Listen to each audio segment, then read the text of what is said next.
moi, c'est donc Anaïs Hubert. Voilà, je suis enseignante spécialisée au collège Émile Guillaumin, donc à Moulins. Donc, je suis enseignante spécialisée depuis maintenant 5 ans. Auparavant, j'étais donc professeure des écoles et notamment directrice de plusieurs écoles, donc dans la Nièvre, et puis maintenant, donc, je suis dans l'Allier. Je suis donc enseignante spécialisée au collège Émile Guillaumin en SECPA, donc c'est section d'enseignement général et professionnel adapté, c'est-à-dire que on accueille des jeunes qui sont donc avec des difficultés scolaires durables, hein, ce qu'on appelle voilà, difficultés scolaires durables, et voilà, pour lesquelles on essaye de mettre en place à travers des projets d'équipe au maximum, un ensemble de choses qui fassent qu'ils se sentent mieux au sein du collège et ils puissent réussir de la meilleure façon qui soit, la plus large qui soit. Alors, Anaïs, je sais que tu as choisi la voie de la pédagogie coopérative. Alors, j'aimerais que tu nous dises quelques mots aussi sur ton choix. Qu'est-ce qui te motive en fait dans cette voilà, pourquoi tu as choisi cette façon de travailler là et pas une autre? Alors en fait, moi, la pédagogie coopérative, voilà, et notamment pédagogie freinée aussi, je l'ai choisie il y a déjà très longtemps, puisque alors au tout départ, en 2001, j'ai eu l'occasion de faire donc un mémoire d'histoire de la pédagogie sur donc à l'époque sur Maria Montessori, donc à l'époque qui était relativement peu connue, hein, puisqu'il n'y avait que 7 écoles en France. J'ai eu l'occasion d'aller dans l'école de Rennes et de faire du coup un mémoire sur le concept de non-violence dans l'œuvre de Maria Montessori.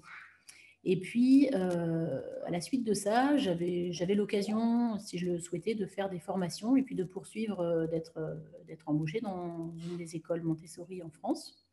Et j'ai vraiment fait le choix de passer du coup le concours de professeur des écoles au sein de l'éducation nationale, parce qu'il me semblait que mener des pédagogies alternatives, en tout cas, devait être quelque chose qui soit accessible à tous les enfants. Et pour cela, je souhaitais le faire au sein de l'école publique. Voilà, donc après, j'ai effectivement continué un petit peu mes recherches en termes de pédagogie alternative. Et puis donc, j'avais forcément dans mes différentes lectures rencontré Freinet. Et voilà, j'ai rejoint le mouvement Freinet à l'occasion d'un stage outil en 2007, donc dans la Nièvre. Voilà, et c'est à partir de là, voilà, que j'ai continué aussi, voilà, j'ai continué à explorer ces méthodes alternatives, même si je les pratiquais, voilà, dès le début, en fait, en 2003, dès mon installation en tant qu'enseignante, j'ai tout de suite commencé à chercher, en fait, comment faire. Alors Voilà. justement, venons-en au comment faire. Comment fais-tu, Anaïs, pour mettre en œuvre des projets coopératifs dans ta classe et enfin, dans tes classes? Et puis tu vas un petit peu nous exposer ça en prenant un exemple hein, de projet coopératif. Oui, tout à fait. Donc, alors déjà, d'une part, voilà, pour situer un petit peu les classes, donc on a donc des classes de la sixième à la troisième, deux classes de sixième et puis après deux classes par niveau, donc en SECPA. Voilà, et on est enseignant, donc moi en tant que prof des écoles, voilà, je peux enseigner différentes matières. En l'occurrence, j'enseigne notamment sixième, cinquième, quatrième. Et j'enseigne différentes matières, donc à la fois les SV, à la fois l'histoire géo, le français, l'art plastique, la musique, enfin voilà, donc tout ce type de matières.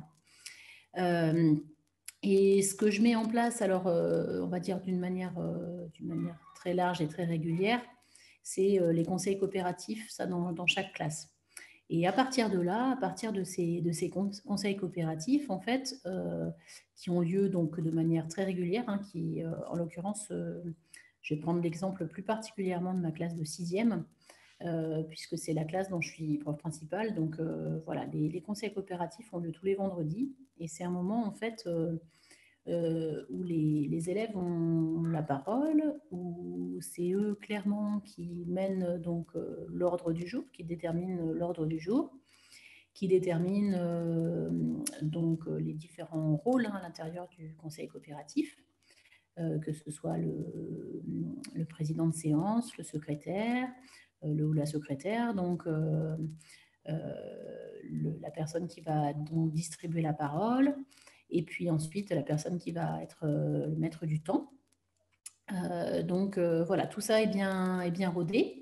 Et à travers ces moments-là, en fait, c'est aussi l'occasion de déterminer quel projet on va mener ensemble au sein de la classe. Donc, ça peut être des moments, voilà, où on va dire, par exemple, effectivement, qu'est-ce qui va, qu'est-ce qui ne va pas dans la classe, mais c'est aussi dans la classe et au sein du collège, hein, voilà, plus largement, les projets d'amélioration qu'on peut avoir, mais c'est aussi des moments où on dit, bah, qu'est-ce qu'on va faire dans telle ou telle matière. Et là, en l'occurrence, voilà un projet que j'ai commencé maintenant il y a 3 ans autour du jardin pédagogique en fait du collège et qui se poursuit cette année avec une nouvelle classe de sixième. Et là-dessus, en fait, c'était au départ l'idée de réaménager en fait le jardin. Donc de le réaménager. La surface du jardin était, on va dire, avec à peu près, enfin, pas grand-chose, il y avait peu de choses. On avait juste mis en place un petit club jardin, donc voilà.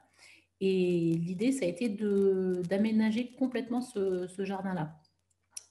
Donc, on l'a fait d'abord il y a 2 ans à travers tout un travail qui a été mené autour de la haie, avec une intervenante, avec une illustratrice voilà, qui est venue travailler autour de cette thématique de la haie. Et puis, on l'a poursuivi donc l'année passée. Et cette année, on met en place plus particulièrement euh, tout un travail en lien, enfin pour faire du lien entre les classes de 6e et les classes de 4e et de 3e qui sont en atelier, puisque la particularité de la SECPA, c'est d'avoir des ateliers à partir de la 4e. Pendant lesquels voilà, les élèves découvrent différents types de métiers et puis se confrontent du coup au faire en fait, voilà, avec à la fois des outils, à la fois tout ça. Donc l'idée, ça a été de mettre en place quelque chose de coopératif entre les classes de 6e et de 3e, de 6e et de 4e, pour chacune des 2 classes que je suis. Et donc, cette année, on a proposé et les élèves ont, voilà, ont travaillé autour d'un projet d'une forêt qui s'invite à l'école. C'est-à-dire que ensemble, on a déterminé un petit peu qu'est-ce que c'était qu'une forêt, de quoi ça avait besoin, de quels éléments, voilà, quels éléments étaient nécessaires. Les troisièmes ont donc préparé avec leur professeur d'atelier le terrain qui accueillerait donc les jeunes pousses d'arbres. Et puis avec les sixièmes, en fait, on a mis en place en fait un système de tutorat enfin, voilà, pendant les cours. Où les troisièmes donc se sont attachés en fait à présenter donc c'était donc en binôme, hein, voilà, des petits binômes, donc deux sixièmes et puis un troisième ou 2 6e et un quatrième. Les troisièmes pendant ce temps-là donc faisaient des présentations orales en fait, enfin voilà, ont pu s'entraîner du coup à présenter à l'oral ce qui était nécessaire donc aux plantes, de quoi il y avait besoin, quels étaient les outils importants, etc. Et du coup, les sixièmes s'attachaient du coup à eux suivre les différentes indications des troisièmes, pouvoir mettre en place donc pouvoir replanter ces petits plants voilà, en suivant tout ça. Et ensuite à même aussi d'expliquer eux ce qu'ils avaient fait, voilà, et tout ce moment-là qui pour eux a été très très important. Ils l'ont redit après, puisque ensuite ça a été l'occasion de réécrire tout ça, donc dans notre cahier de SVT. de raconter comment ça s'était passé, et puis aussi de pouvoir dessiner. Et voilà, et de suivre maintenant toute la croissance de ces petits végétaux. Et de la même façon, du coup, on a poursuivi ensuite pour un réaménagement de l'ensemble du jardin, c'est-à-dire non seulement cette fois-ci cette micro-forêt, mais aussi maintenant l'espace potager, l'espace des herbes aromatiques, etc. Et donc, chaque petit groupe d'élèves voilà, fait du coup des propositions de lieux pour implanter, par exemple, des fraisiers, pour implanter, par exemple, des semis, faire des semis de radis, faire des semis de salade qu'ils vont ensuite transplanter. Voilà, ils vont dessiner, faire avec les grands, du coup, les plans du jardin, et puis ensuite pouvoir préparer tout ça. Donc, voilà, et cette démarche-là, en fait, on l'a fait en co-intervention avec mon collègue de, d'espace, enfin de l'atelier espace rural environnement. Et donc, ça nous permet d'avoir un double regard voilà, sur les jeunes, un regard croisé un petit peu, à la fois avec donc, ces jeunes de 6e et puis à la fois ces jeunes de 4e ou de 3e que j'ai pu moi-même avoir du coup avant, c'est-à-dire qui sont donc passés en 6e avant, puisque voilà, les 4e, c'était avec eux qu'on avait commencé le projet de plantation de petites haies. Donc, ils connaissent déjà, voilà, ils ont déjà un petit peu des premiers regards là-dessus. Et voilà, on s'appuie aussi sur leurs connaissances, les connaissances qu'ils ont pu acquérir déjà il y a 2 ans. Voilà. Alors, super. J'aimerais revenir sur un certain nombre de choses que tu as dites et sur lesquelles il faut vraiment porter notre attention, hein. Alors, tu as parlé de tutorat, tu as parlé de proposition et tu as parlé de connaissances. Voilà. Moi, je voudrais savoir, Anaïs, pourquoi, d'après toi, ce projet concernant cette micro-forêt, en quoi il est motivant en fait pour les jeunes? Alors là-dessus, il est effectivement motivant enfin, très motivant pour les jeunes, à la fois les grands, donc à la fois donc les 4e, 3e, mais à la fois les plus jeunes, les 6e. D'une part parce que, alors, une des premières raisons, je pense d'autant plus dans la période que l'on connaît actuellement, une des premières raisons, c'est qu'on va sortir à l'extérieur. C'est-à-dire que, évidemment, les plants, quand on va les planter, les installer, ça va se passer à l'extérieur. D'autre part, une des grandes motivations, c'est de pouvoir créer un espace neuf, c'est-à-dire qu'on a un espace en fait qui nous est donné, qui nous est prêté par le collège et dans lequel en fait chacun va devoir imaginer, inventer quelque chose. Alors bien sûr, ça se fait aussi en respectant un ensemble de règles, hein, c'est-à-dire qu'on ne fait pas n'importe comment. Pour semer, pour planter, il y a des outils spécifiques. Il y a aussi il faut respecter un ensemble enfin un ordre en fait hein, voilà, pour faire les mélanges, que ce soit de coupe de sable, de terre, de terreau, d'apport voilà, enfin d'apport en fumier ou en sable éventuellement, etc. Donc tout ça évidemment ça se fait selon un certain ordre, avec certaines étapes à respecter. Mais là-dessus, voilà, là-dessus c'est à la fois c'est pour ça nous, on est là avec l'enseignant, donc le professeur d'atelier. On est là vraiment pour, voilà, à la fois pouvoir apporter ces choses-là et en même temps pouvoir maintenir cette motivation des jeunes. Et je crois que la grande motivation des jeunes aussi, ça a été cet espace, pour le coup, nouveau, dans lequel un tutorat a été proposé. C'est-à-dire que une véritable coopération entre les 6e et les 3e, ou les 6e et les 4e. Donc, c'est-à-dire des plus grands et puis des plus jeunes. Donc, à la fois pour les plus grands, ils ont pris vraiment ce travail très, très au sérieux, c'est-à-dire que ils ont voulu vraiment voilà, apporter les connaissances qu'ils avaient. Se sont attachés à les faire suivre scrupuleusement par les plus jeunes, voilà, leur indiquer les emplacements, les possibilités, les mélanges qui étaient nécessaires, etc. Et pour les plus jeunes, ça a été vraiment une occasion de faire un travail et de découvrir les ateliers des plus grands qu'ils voient généralement, qu'ils peuvent voir par la fenêtre, mais qu'on ne va pas forcément voir sur place. Voilà, donc là, c'est vraiment... Et puis, je rajouterais que c'est un travail qui s'établit aussi dans la durée, c'est-à-dire que ce n'est pas quelque chose qui se fait comme ça, juste, enfin voilà, à un moment, et puis on le lâche, et puis on n'y revient pas. C'est un travail qu'on a commencé donc au mois de décembre, par toute une préparation de quelles étaient les essences d'arbres qui allaient venir, qu'est-ce que c'était qu'une microforêt, voilà, quel type d'arbre, quel type de feuillage, vraiment ce genre de travail-là. Et puis, donc, en janvier, on a préparé le terrain et on a fait la plantation proprement dite. Et puis là, maintenant, on poursuit ça, c'est-à-dire qu'à la fois, on voit au fur et à mesure la croissance de ces végétaux, mais en même temps, on poursuit aussi à côté l'aménagement de l'ensemble du jardin, pour que ça ait un sens aussi et puis que ça puisse se poursuivre.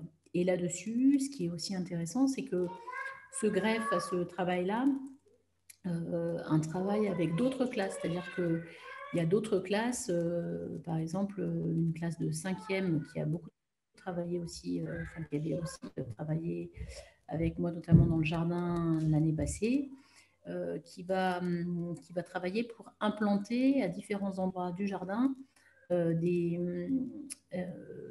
on va dire des créations un peu artistiques diverses, voilà, qu'ils sont en train de préparer, qu'ils sont en train de créer. Donc voilà, à partir de ce projet-là, en fait, initial, s'installent différentes choses en fait autour. Et puis parce qu'il ne faut pas oublier que voilà, dans la pédagogie freinée, ou en tout cas dans les pédagogies alternatives, une des idées, c'est aussi de pouvoir donc à la fois faire le travail, mais aussi pouvoir le montrer ensuite et le présenter en fait aux autres. Donc là, l'idée, c'est effectivement, donc là, il y a tout un partage qui est en train de se faire entre différentes classes, y compris par exemple des sixièmes ordinaires, hein, pas forcément des sixièmes SECPA. Donc entre nos classes de 6e SECPA, les classes de 4e et de 3e, et puis les classes de 6e ordinaire, pour cette fois-ci préparer en fait une forme d'exposition, c'est-à-dire que installer pour chacun des arbres, pour chacune des plantations, chacun des espaces, des noms en fait d'espaces, pouvoir les caractériser, pouvoir les écrire, pouvoir en faire quelque chose d'artistique aussi. Donc là se mêle aussi la partie artistique. Et pouvoir avoir toutes ces propositions-là, qui soient ensuite une proposition qui puisse être faite pour que d'autres classes, donc des classes notamment de collège ordinaire, puissent venir les visiter, et pour qu'il y ait petit à petit du coup un autre regard qui soit apporté aux classes de SECPA. Voilà, puisque cet espace-là, jusqu'à présent, était peu visité, peu exploré et peu utilisé. À la fois ça, et puis bien sûr, alors quand on le pourra évidemment, que ce terrain-là puisse être présenté non seulement aux autres enseignants, mais aussi aux parents, et aussi aux frères et sœurs, c'est-à-dire, je pense par ce biais-là, aux écoles, non seulement écoles primaires, mais aussi écoles maternelles du quartier, voilà, qui puissent venir s'y rendre, puisque c'est un projet un petit peu qui avait commencé à germer depuis 2 ans, et qu'on aimerait pouvoir valoriser et poursuivre. Voilà, donc c'est un peu cet ensemble de choses-là, voilà, un petit peu l'ensemble du déroulé du projet de A à Z. Alors, je vais revenir sur un certain nombre de choses parce que c'est ce que tu dis extrêmement riche, et j'aimerais que ceux qui nous écouteront puissent aussi, bien sûr, non seulement se servir de ton expérience, mais puissent aussi analyser vraiment très finement, disons, ce que tu exposes comme ça paraît simple. En fait, ça ne l'est pas. Voilà.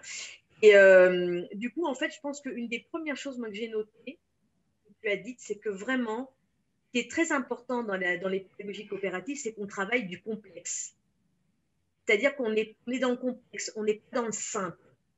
C'est-à-dire qu'on ne fait pas des exercices, hein, on ne plante pas pour planter, on n'étudie pas les arbres pour étudier les arbres. C'est-à-dire que si on étudie les arbres, si on travaille sur là et si on fait un potager, c'est vraiment parce que ça s'inscrit bien sûr dans un projet écologique aussi, je sais que tu es très attaché à ça, mais aussi dans quelque chose qui a du sens et qui va nécessiter de mobiliser plein de compétences pour pouvoir le mettre en œuvre. Il ne va pas juste s'agir de compléter des trous dans une phrase, d'accord, ou de faire des calculs, mais vraiment de travailler complexe. Ça, c'est très important. Et puis, tu as dit aussi un mot, tu as dit, on va inventer, on invente, on fait du neuf. Hein. Et ça me rappelle qu'un des piliers, enfin, ça ne me rappelle pas, c'est-à-dire qu'un des piliers de la pédagogie coopérative, c'est mettre en œuvre l'expression et la créativité des élèves au service de vraies situations d'apprentissage. Et comme disait Sylvain Connac, donc, qui est enseignant, chercheur, mais qui a été aussi un professeur des écoles de terrain en pédagogie coopérative, il disait une vraie situation d'apprentissage, c'est une situation inédite et de communication que tu viens extrêmement bien illustrer avec ton projet, c'est-à-dire que c'est nouveau et c'est destiné à être présenté, à être exposé, à être valorisé, comme tu le disais, aux parents, aux autres écoles. Et c'est vraiment une donnée fondamentale, effectivement, de la pédagogie coopérative. Et ça lui donne son sens, en fait, à ce projet. Puis, tu as également parlé du tutorat et de la coopération, donc qui est aussi un deuxième pilier de la pédagogie coopérative, c'est-à-dire donc la coopération. Hein. Et j'aimerais aussi que tu me dises ce que ce mot coopération, qui est des fois galvaudé, quand même, que je pense que tout le monde ne met pas la même chose hein, derrière le mot coopération.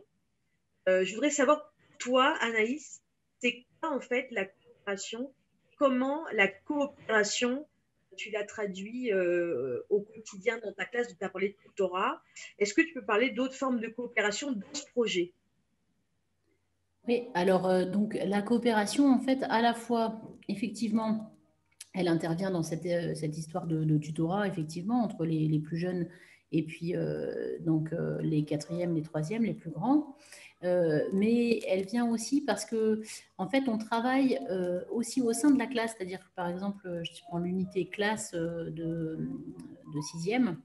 Au sein de la classe, en fait, on la travaille déjà tout au long de l'année, c'est-à-dire que elle peut être, ça peut être de l'aide apportée à un moment donné à tel ou tel élève dans telle ou telle matière, dans tel ou tel domaine, etc. Et là, du coup, elle se met en place euh, comme elle est, j'allais dire, comme elle est un petit peu institutionnalisée, cette aide. C'est-à-dire qu'à force, au fur et à mesure, les jeunes ont l'habitude de pouvoir effectivement se donner un coup de main au sein de la classe. Ont l'habitude aussi de coopérer tout simplement quand ils installent le conseil coopératif qui est là chaque semaine, voilà, où ils savent maintenant voilà, qu'ils ont voilà, chacun a un rôle, que chacun peut prendre la parole, que chacun peut participer à l'ordre du jour, donner des idées, etc. Cette coopération, elle vient aussi du fait qu'il y a aussi un espace d'échange et un espace de parole qui est facilité d'une part, et puis après, du coup, au sein enfin, dans le cadre de ce projet-là, dans le cadre du jardin, elle va aussi se faire aussi, je dirais, assez naturellement. C'est-à-dire que si effectivement un groupe qui avait, voilà, qui avait commencé à, effectivement, je prends un exemple, à planter des fraisiers, et puis qu'il y en a encore voilà, une dizaine à planter et puis bon, qui se trouvent un peu pris par le temps, par exemple, assez naturellement, d'autres vont venir proposer leur aide et puis coopérer de cette façon-là aussi. C'est aussi ces échanges-là, en fait, qui se mettent en place de manière assez naturelle ensuite. C'est-à-dire qu'au sein de la classe, avec les possibilités au sein de la classe, il y a d'autres choses qui se mettent en place ensuite à l'extérieur. Mais du coup, c'est valable, c'est valable à l'intérieur comme ensuite à l'extérieur, quoi.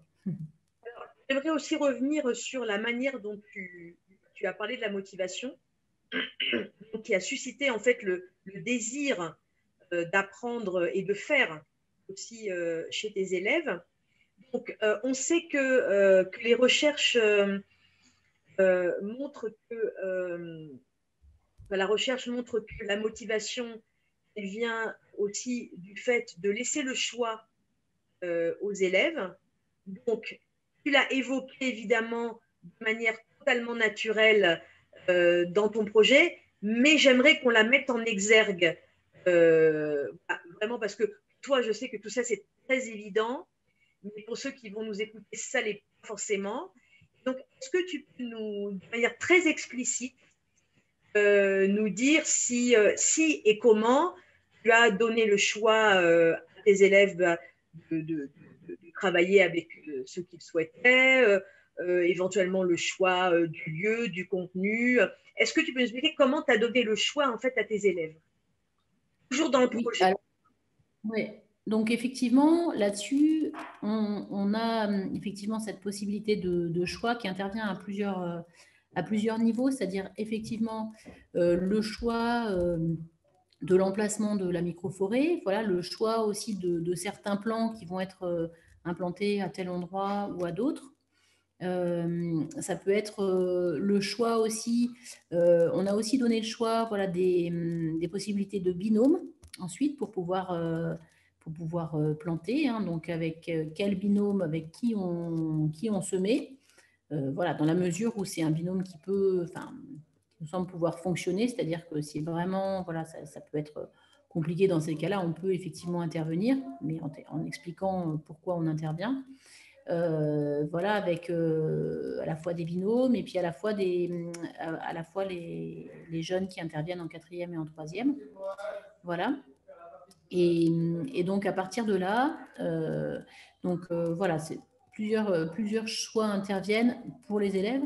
Voilà, espace, dans le temps, à quel moment on peut le faire aussi, et puis avec qui on va le faire aussi ce projet-là, ça me semble effectivement important, voilà, d'être bien aussi dans l'équipe avec laquelle, dans laquelle on va faire le travail.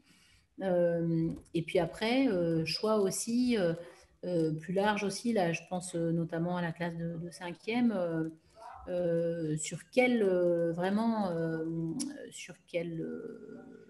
travail, quelle création on va faire, et puis où est-ce qu'on va l'implanter dans le jardin, sur quel espace, etc.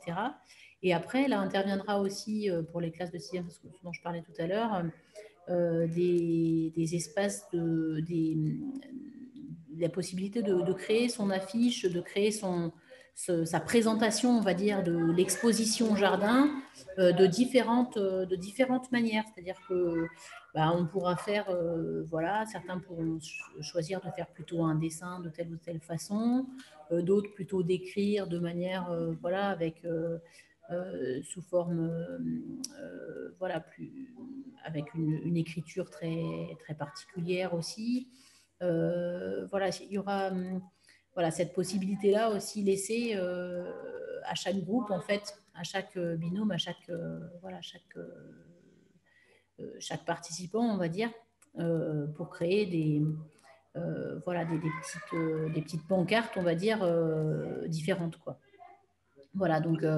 Poser une question que se posent beaucoup d'enseignants, c'est comment, à travers ton projet, alors c'est une question volontairement provocatrice, Anaïs, hein, comment, à travers ton projet, tu peux être sûr que chaque élève va apprendre quelque chose, c'est-à-dire ne va pas s'ennuyer ou au contraire, ça va être trop difficile. Hein, donc, tu me vois venir avec mes gros sabots. Comment tu peux être sûr que chaque élève va donc rester dans sa fameuse zone proximale de développement et, et avoir progressé? Est-ce que tu as des indicateurs par rapport à ça? Est-ce que tu as pu analyser en fait les progrès qui avaient été réalisés par tes élèves?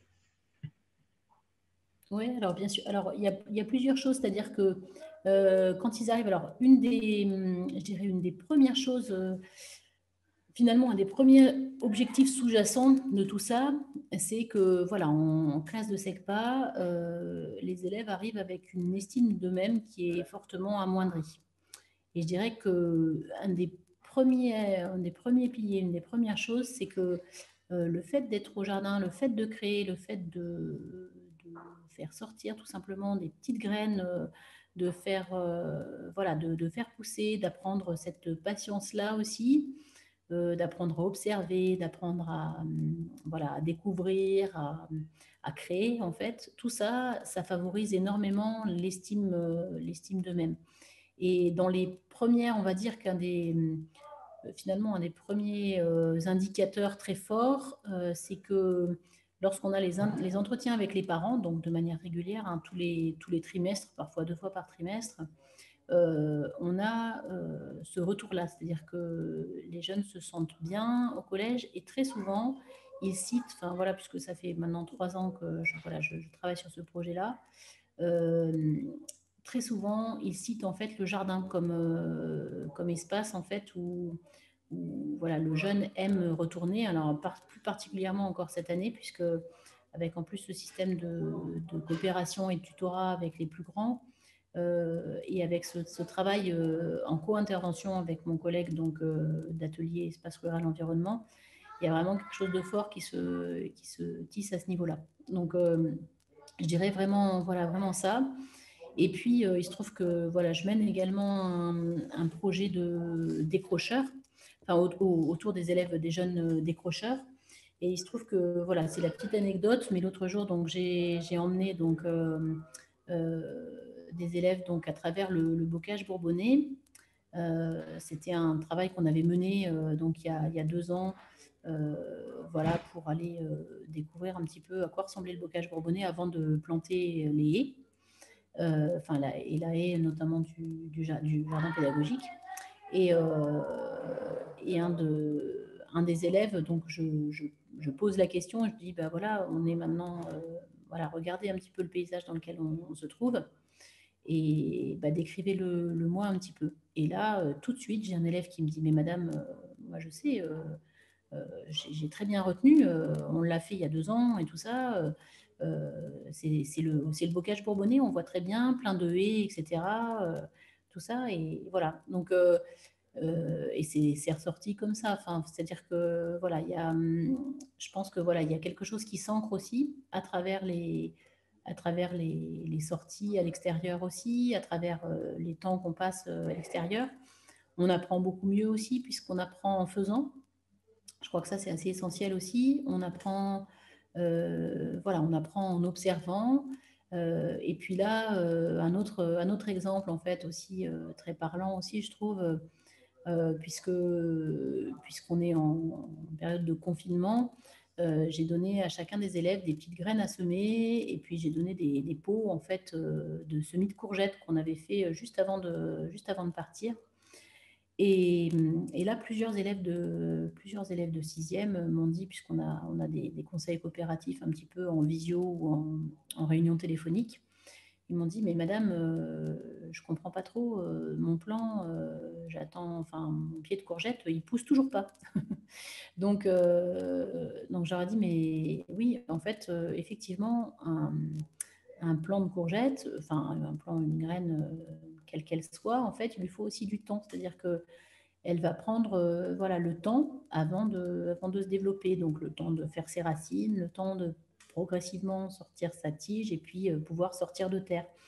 Et tous ces moments-là, en fait, finalement, c'est assez symbolique, tous ces moments-là qu'on ne voit pas forcément, pour les élèves, c'est aussi un grand apprentissage, l'apprentissage de la patience et puis l'apprentissage aussi du temps long, en fait. Voilà, on voudrait actuellement que beaucoup de choses soient immédiates et tout ça. Et puis là, c'est aussi ce temps-là. Et puis c'est aussi une grande joie, voilà, quand les élèves voient les premiers petits semis sortir, les premières choses voilà, qui sortent et tout ça. Donc voilà, je pense que c'est tout cet apprentissage-là, on va dire,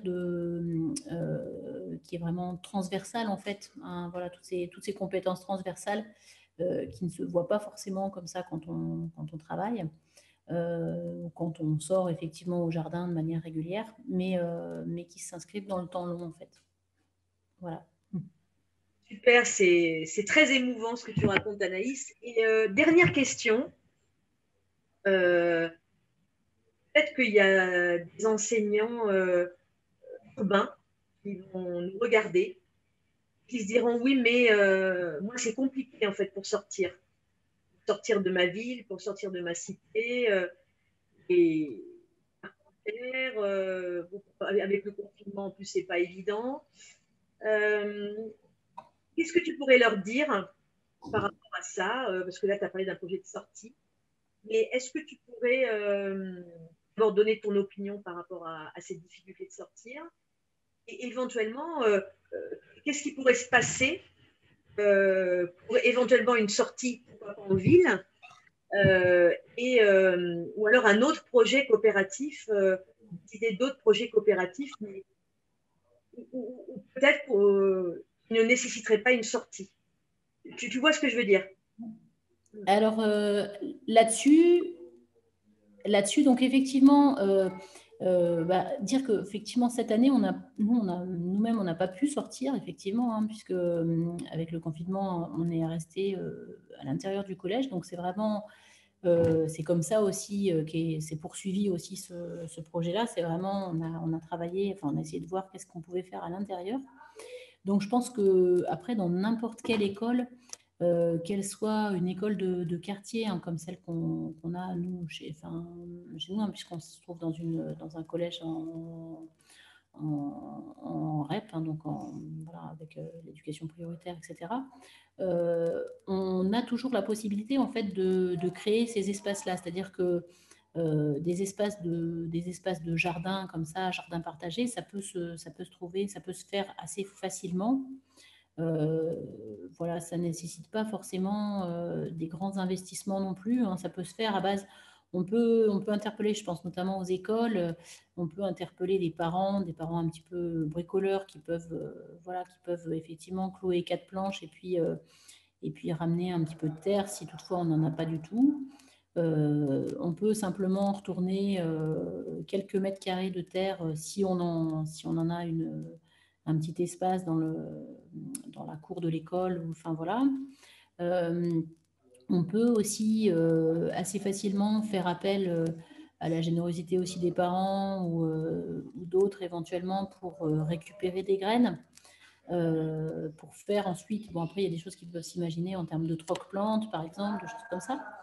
On peut aussi faire appel, voilà, pareil, aux dons possibles en termes d'outils, puisque voilà, il faut effectivement quelques outils pour pouvoir travailler. Mais là encore, voilà, il y a il y a plein de possibilités. Il y a bon, des ressourceries qui existent un petit peu partout aussi. Et puis voilà, différentes associations qui peuvent éventuellement donner. Donc c'est pas un projet voilà qui nécessite beaucoup en termes financiers. Et en plus, c'est un projet dans lequel on peut effectivement assez rapidement voilà, faire quelques petits plans. Je pense aux plants de tomates, plants de courgettes à cette saison, voilà, qui peuvent être ensuite revendus pour la coopérative scolaire, par exemple. Donc en fait, au final, voilà, c'est un projet généralement, enfin voilà, moi pour l'avoir fait dans différentes écoles, qui rapporte plus qu'il ne coûte. Voilà, donc ça c'est aussi important à savoir. Et puis pour tous les collègues qui se trouvent en milieu urbain, Il y a aussi, alors très souvent dans l'histoire des villes, l'histoire des jardins ouvriers, il y a toute une histoire aussi qui peut se raconter. On peut en parler dans plein de domaines, hein. On peut en parler effectivement en histoire avec les jardins, voilà, les jardins de la Renaissance, les jardins, enfin voilà, il y a plein, les jardins médiévaux aussi, avec les carrés potagers pour aussi les carrés des plantes médicinales. Voilà, il y a vraiment toute une histoire. On peut aussi partir sur l'histoire des graines aussi, d'où viennent les graines, d'où viennent chacune des plantes. Et ça fait voyager de tas de manières. Là-dessus, il y a plein, plein d'albums en plus qui existent. Donc voilà, c'est une source assez infinie en fait de partir sur le jardin. Ça fait partir à l'aventure et ça fait voyager sans bouger, sans bouger en tout cas, on va dire physiquement. Anaïs, on arrive au terme de cette interview. Est-ce que tu voudrais rajouter quelque chose qui semble important, que tu n'aurais peut-être pas dit? Moi, je redirais, voilà, faut pas hésiter à se lancer. Effectivement, au départ, on peut commencer tout petit. On n'est pas du tout obligé de faire quelque chose une grande dimension, hein. Des fois, juste un petit espace suffit, des petits temps d'observation, même de juste des petites bêtes aussi. Je pense aux petites bêtes, voilà, qui peuvent être sous terre si on a la chance d'avoir juste un tout petit espace, même 1 mètre carré de terre suffise. Un petit coup de bêche et puis on regarde ce qu'il y a dessous. Voilà, mais en tout cas, pour n'importe quel projet coopératif, ne pas hésiter à se lancer. Et puis, autant que possible, le faire à plusieurs quand on peut. Et puis, le partager, surtout, ne pas hésiter à le partager après. Voilà, enfin, embarquer effectivement les jeunes et le partager à d'autres aussi. Voilà, après, il y a plein de supports possibles, des petits journaux, des envois, des blogs, enfin voilà.